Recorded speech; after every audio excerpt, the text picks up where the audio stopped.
अगीच cooking या YouTube चॅनलमध्ये आपले स्वागत आहे। आज आपण बनवणार आहोत पोह्याचे क्रंची कटलेट। चला तर मग आपण आता रेसिपीला सुरुवात करूया। पोहे कटलेट बनवण्यासाठी मी इथे 2 वाटी पोहे घेतलेले आहेत। ते आता आपण स्वच्छ धुवून घेऊयात। तर इथे मी पोहे स्वच्छ धुवून घेतलेले आहेत। आता आपण हे पोहे असेच 10 मिनिटे भिजत ठेवूयात। इथे 10 मिनिटांनंतर मी पोहे छान भिजवून घेतलेले आहेत। आता आपण छान असे कुस्करून घेऊयात।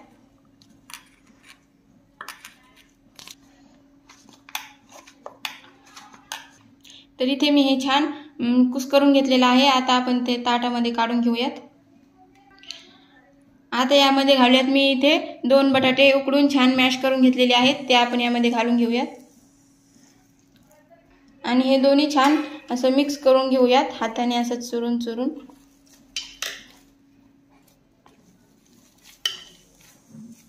हे छान मिक्स करून घेतल्यानंतर यामध्ये टाकूयात आपण हिरवी मिरची आणि लसूणाचा ठेचा,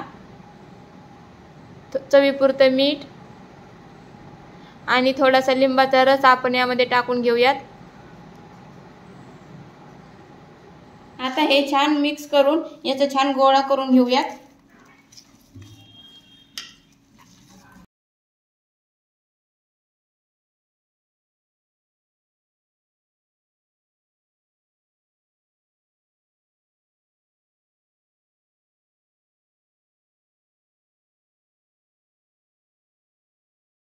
तर इथे मी याचा छान गोळा करून घेतलेला आहे। आता आपण याचे छोटे छोटे वडे बनवून घेऊयात। याचा गोळा बनवून घेतल्यानंतर आपल्याला याचे वडे बनवून घ्यायचे आहेत।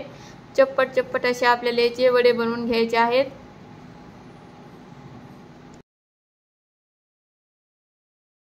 या पद्धतीने आपल्याला असे वडे बनवून घ्यायचे आहेत।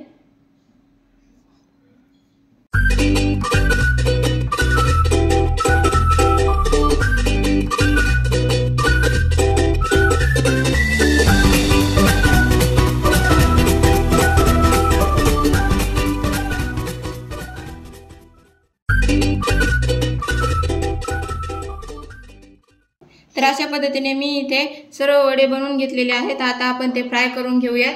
तर आता वडे फ्राय करण्यासाठी आपण आता इथे पॅन गरम करून घेऊयात। पॅन छान गरम झाला की त्यामध्ये आपण तेल टाकून घेऊयात।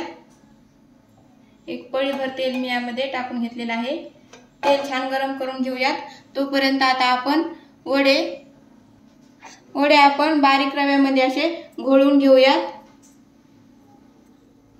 या पद्धतीने। आणि तेल छान गरम झालं की त्यामध्ये आपण हे वडे छान फ्राय करून घेऊयात।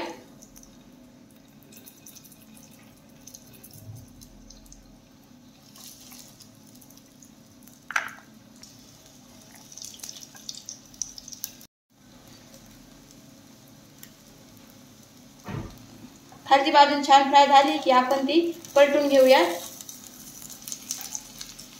तुम्ही इथे डीप फ्राय करू शकता।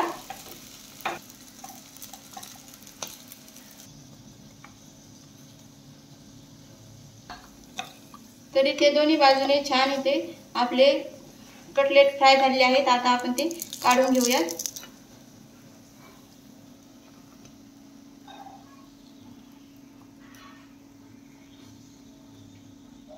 पद्धतीने आपल्याला सर्व कटलेट फ्राय करून घ्यायचे आहेत। पॅन मध्ये आणखी थोडंसं तेल टाकून घेते।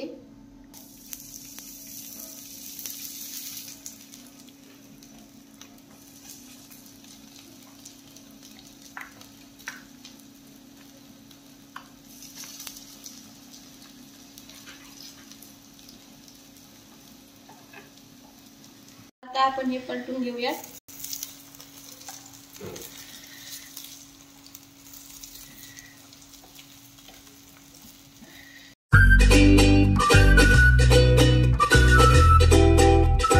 तर इथे आता आपले सर्व कटलेट तयार आहेत। तुम्ही पाहू शकता किती क्रिस्पी आपले कटलेट तयार झालेले आहेत। व्हिडिओ आवडले असल्यास लाईक, शेअर आणि सबस्क्राइब करायला विसरू नका। धन्यवाद।